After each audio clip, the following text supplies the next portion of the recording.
बिहार में बीपीएसएससी की तरफ से हवलदार इंस्ट्रक्टर की पोस्ट पर वैकेंसी यहां पर अनाउंस कर दी गई है।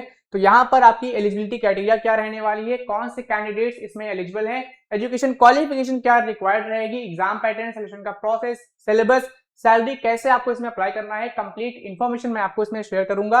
अब यहां पर आप देखोगे तो बिहार पुलिस अवर सेवा आयोग की तरफ से आपका विज्ञापन जारी किया गया है और ये विज्ञापन आपका अधिनायक अनुदेशक यानी कि हवलदार इंस्ट्रक्टर की पोस्ट पर जारी किया गया है। ठीक है, अब इसमें जो प्रारंभिक जो तिथि है यानी एप्लीकेशन आपकी 1 मई से शुरुआत हो रही है, स्टार्ट हो रही है, अंतिम तिथि यहाँ पर 1 जून है। ठीक है, तो 1 मई से लेकर 1 जून तक आप इसमें आवेदन कर सकते हो। बाकी जो जानकारी है जैसे कि टेबल में आपकी यहाँ पे लिखी है, वेतनमान आपका यहाँ पे लेवल 4 है। रिक्तियों की संख्या की बात करें, कुल जो पद यहाँ पर है वो आपके 122 है। टोटल नंबर ऑफ वैकेंसी आपकी 122 रहने वाली है और इसमें ही आपको अप्लाई ऑनलाइन ही करना होगा। बाकी जो डिटेल्स हैं ऑनलाइन कैसे क्या अप्लाई करना है वो आप यहां पर फॉलो कर सकते हो। बीपीएसएससी की ऑफिशियल वेबसाइट पर ही आपको विजिट करके इसमें अप्लाई करना होगा, ऑनलाइन ही अप्लाई करना है। बाकी यहां पर पात्रता देखोगे तो कौन कौन से कैंडिडेट्स इसमें अप्लाई कर सकते हैं, क्या यहाँ पे शैक्षणिक योग्यता है, वो सारी चीजें यहाँ पे लिखी हैं। अगर आपने इंटरमीडिएट कंप्लीट कर लिया है तो फिर आप इसमें अप्लाई कर सकते हो। ठीक है, यहाँ पे किसी भी तरह का एक्सपीरियंस नहीं रिक्वायर्ड है, बस 12वीं पास हो तो इसमें आवेदन कर सकते हो। उम्र सीमा की गणना आप यहाँ पर दे सकते हो। यहाँ पर है न्यूनतम जो उम्र है वो आपकी यहाँ पर 18 वर्ष है, बाकी अधिकतम जो है वो यहाँ पर 37 वर्ष है। अगर आप जनरल कैटेगरी से हो तो आपकी एज 18 से 37 ईयर्स के बीच होनी चाहिए। ठीक है, तो वहीं अगर आप फीमेल हैं तो 18 से 40 ईयर्स के बीच आपकी एज है तो फिर आप इसमें अप्लाई कर सकते हो। बाकी जो रिजर्व कैटेगरीज है उनको अपर एज लिमिट में एज रिलैक्सेशन भी प्रोवाइड किया गया है, वो उसकी जानकारी भी आप यहाँ पर दे सकते हो। शारीरिक मापदंड भी इसमें आपका है, कुछ पैरामीटर यहाँ पर सेट किए गए हैं। अगर आपने वो क्वालिफाई कर लिए तभी आप इस पोस्ट पर एलिजिबल हो, तभी आप यहाँ पर जॉब पा सकते हो। अब यहाँ पर ऊंचाई पे आते हैं पैरामीटर पे, तो यहाँ पर अनारक्षित सामान्य वर्ग और जो पिछड़ा वर्ग के जो पुरुष अभ्यर्थी हैं उनकी जो ऊंचाई है यानी हाइट आपकी न्यूनतम 165 सेंटीमीटर होनी चाहिए। तो वहीं अत्यंत पिछड़ा वर्ग, अनुसूचित जाति और अनुसूचित जनजाति के जो पुरुष अभ्यर्थी हैं उनकी 160 सेंटीमीटर हाइट होनी चाहिए। ठीक है, अब आते हैं महिलाओं पे, तो सभी वर्ग की महिलाओं के लिए न्यूनतम जो हाइट है, जो ऊंचाई है वो आपकी 155 सेंटीमीटर यहाँ पर रखी गई है। ठीक है, बाकी जो दूसरा पैरामीटर है वो आप यहाँ पर रीड कर सकते हो। अब बात करते हैं वजन। वजन आप यहाँ पर देखोगे तो महिला जो है उनका वजन कम से कम 48 किलोग्राम होना चाहिए। ठीक है, बाकी यहाँ पर प्रक्रिया कैसे क्या रहने वाली है, तो इसमें पहला आपका यहाँ पे लिखित प्रतियोगिता परीक्षा यहाँ पर आयोजित की जाएगी। जिसने ये परीक्षा उत्तीर्ण कर ली, पास कर ली, उसका यहाँ पर शारीरिक दक्षता परीक्षा यहाँ पर होगा। ठीक है, जिसने ये परीक्षा नहीं पास कर पाए लिखित प्रतियोगिता परीक्षा, वो आपका शारीरिक दक्षता परीक्षा राउंड में नहीं जाएगा। ठीक है, उसको वहीं से डिस्क्वालीफाई कर दिया जाएगा। तो पहला राउंड यहाँ पर आपका है रिटन एग्जामिनेशन। रिटन एग्जामिनेशन आपको क्वालिफाई करना है। सेकेंड राउंड आपका यहाँ पर पीएचडी रहने वाला है। ठीक है, इसको क्वालिफाई करने के बाद ही आपकी यहाँ पर जॉब लगेगी। अब लिखित प्रतियोगिता परीक्षा जो आपकी होगी इसमें कितने क्या क्वेश्चन आएंगे, कैसा क्या इसका पैटर्न है, तो वो भी आप यहाँ पर चेक कर सकते हो।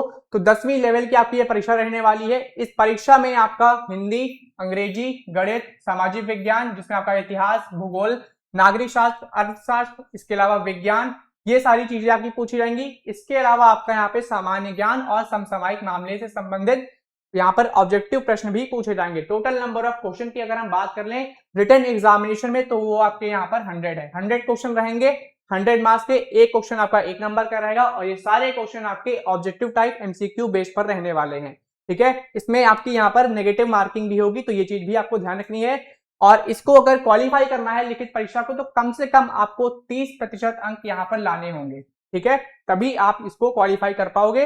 अगर 30% अंक यहाँ पर नहीं आए, 30 नंबर से कम आपके अंक है, तो फिर आपको डिस्क्वालीफाई कर दिया जाएगा। दूसरा जो राउंड यहाँ पर है वो आपका है शारीरिक दक्षता परीक्षा। जो मैंने आपको मापदंड बताया था वो सारे मापदंड आपको फॉलो करने हैं। अब यहाँ पर अधिकतम यहाँ पर देखोगे तो पहला इसमें है आपका दौड़।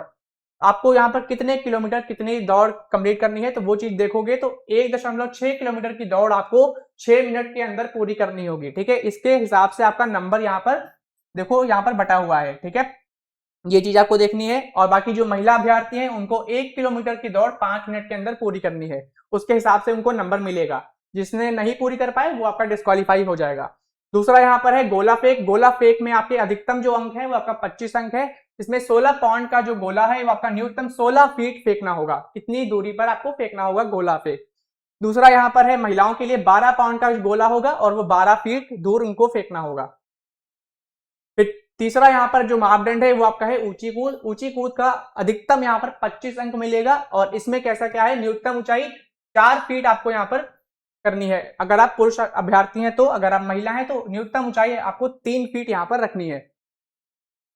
इसके अलावा और दूसरा जो यहाँ पर मापदंड है वो यहाँ पर है, बाकी मापदंड सारे बता दिए हैं। अब यहाँ पर जो आपकी जो यहाँ पर फाइनल जो मेरिट लिस्ट प्रिपेयर की जाएगी वो आपकी रिटन एग्जामिनेशन के बिहाफ पर ही प्रिपेयर होगी। प्लस आपका जो पीएचडी राउंड है, आपका क्वालिफाइंग इन नेचर है, इसको आपको क्वालिफाई जरूर करना है। बाकी जो जानकारी है वो आप यहाँ से पढ़ सकते हो। आरक्षण के हिसाब से कितना क्या आरक्षण मिलेगा, जिसको भी आरक्षण चाहिए सबको आपको सर्टिफिकेट यहाँ पे रेडी रखने होंगे। अगर आप SC ST OBC non creamy layer या फिर EWS कैटेगरी, जिस भी कैटेगरी से बिलोंग करते हो, आपको यहाँ पे सर्टिफिकेट्स रखने होंगे। इसके अलावा यहाँ पर आपका मेडिकल एग्जाम भी कंडक्ट किया जाएगा। मेडिकली फिट, फिजिकली फिट यहाँ पर होना चाहिए। ठीक है, कैसे अप्लाई करना है तो bpssc.bihar.gov.in इसकी ऑफिशियल वेबसाइट पर ही आपको जाकर ऑनलाइन आवेदन करना होगा। बाकी जो जानकारी है वो आप यहां से पढ़ सकते हो। तो बिहार में काफी अच्छी वैकेंसी है, इसमें जरूर अप्लाई करें और ऐसे ही अपडेट्स के लिए चैनल को भी सब्सक्राइब कर लें। धन्यवाद।